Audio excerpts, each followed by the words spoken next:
Hello, কর্মসূত্রে north বেঙ্গলে আগেই বলেছি। তো আজকে হচ্ছে একটা ভিএস টিম, অর্থাৎ মানে ইলেকশনের সময় অনেক রকম ডিউটি হয়।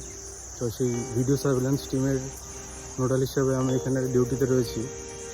তো ডিউটি তো অনেক রকম হয়, কখনো সেটা প্যাথেটিক হয়ে যায়, কখনো টায়ারসাম হয়ে যায়। কিন্তু নর্থ বেঙ্গলে ডিউটি করার একটা স্পেসিফিক বৈশিষ্ট্য আছে, জানেন তো? সেটা হচ্ছে যে আপনি ডিউটি করতে করতে এমন কিছু প্রাকৃতিক সৌন্দর্য দেখে ফেলেন না, সেই দেখতে দেখতে না এই যে টায়ারসাম যে ওয়ার্ক যেটা, সেটাকে আর সেরকম কঠিন মনে হয় না। তো সেরকমই একখানা ডিউটি অলরেডি 4-5 ঘন্টা হয়ে গেছে, কিন্তু চা বাগানের মধ্যে দিয়ে হেঁটে যেতে অদ্ভুত সুন্দর লাগছে। দেখুন সিচুয়েশনটা।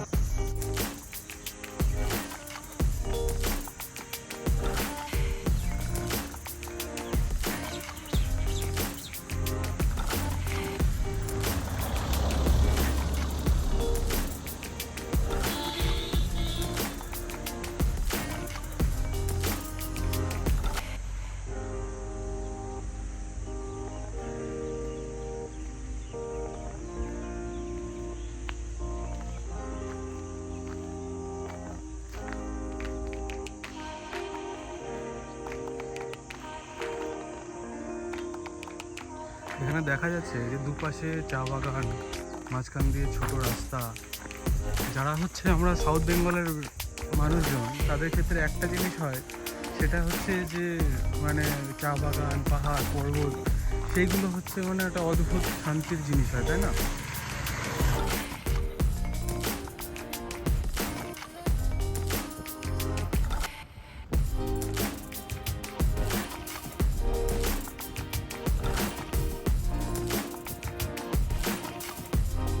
চা বাগান, পাহাড়, এইসব জিনিসগুলো আমাদের কাছে ছোট ছিলাম যখন, তখন একটা কৌতূহলের বিষয় ছিল যে চা বাগানের মধ্যে দিয়ে থাকলে বা ওর মধ্যে দিয়ে হেঁটে গেলে, বা পাহাড়ে যদি আমাদের বসবাস হয়, রোজ যদি আমি সকালবেলায় ঘুম থেকে উঠে চা বাগান, পাহাড় দেখতে পাই, তাহলে কেমন লাগবে?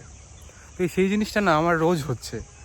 এবং বিশ্বাস করুন, প্রথম প্রথম যে পাহাড় দেখার যে অদ্ভুত আনন্দ যেটা দেখতে পেতাম না, সেটা অনেকটা কমে গেছে। সেই একটা ব্যাপার ছিল না, ঘাড়কি মুরগি ডাল বরাবর, সেই সিচুয়েশনটা আস্তে আস্তে চলে আসছে আমার। এই যে রাস্তাটা দেখা যাচ্ছে যেখান দিয়ে সব গাড়ি ঘোড়াগুলো পাস করছে, এটা দিয়ে ক্রস করলে সামনেই হচ্ছে কালিম্পং ডিস্ট্রিক্ট। এই যে মোড়টা, চা বাগান ক্রস করলেই কালিম্পং ডিস্ট্রিক্ট পড়ে।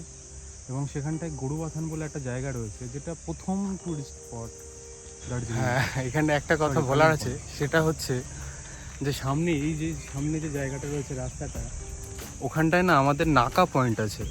অর্থাৎ যেখানটায় স্ট্যাটিক সার্ভেলেন্স টিম, মানে যেখানটায় গাড়ি ঘোড়াগুলো চেক হয়, কোনো বেআইনি জিনিসপত্র ভোটের সময় পাচার হচ্ছে কিনা সেটা দেখা হয়। তো এবার সেইখানে আমাদের একজন স্টাফ ডিউটিতে থাকে। আর এই যে মোড়টা দেখা যাচ্ছে, এই রাস্তা ধরে গেলে একদম শেষ প্রান্তে একখানা ছোট নালা মতো আছে। তো সেখানটায় নাকি রাত্রিবেলায় চিতা মানে জল খেতে আসে। তো একজন রাত্রিবেলায় আমাদের সাউথ বেঙ্গলেরই একজন স্টাফ আছে অফিসে, যার এই নর্থ বেঙ্গলের কালচার বা এই প্রকৃতির সব ডেঞ্জার্সগুলো সম্বন্ধে অতটা ধারণা নেই। তো সে কি করে, সে যখনই হচ্ছে মানে রাত্রিবেলায় বোর লাগে, সে এইসব চা বাগানের মধ্যে দিয়ে হাঁটতে পছন্দ করে। তো একদিন দেখে কি সে নালায় হচ্ছে চিতা জল খাচ্ছে।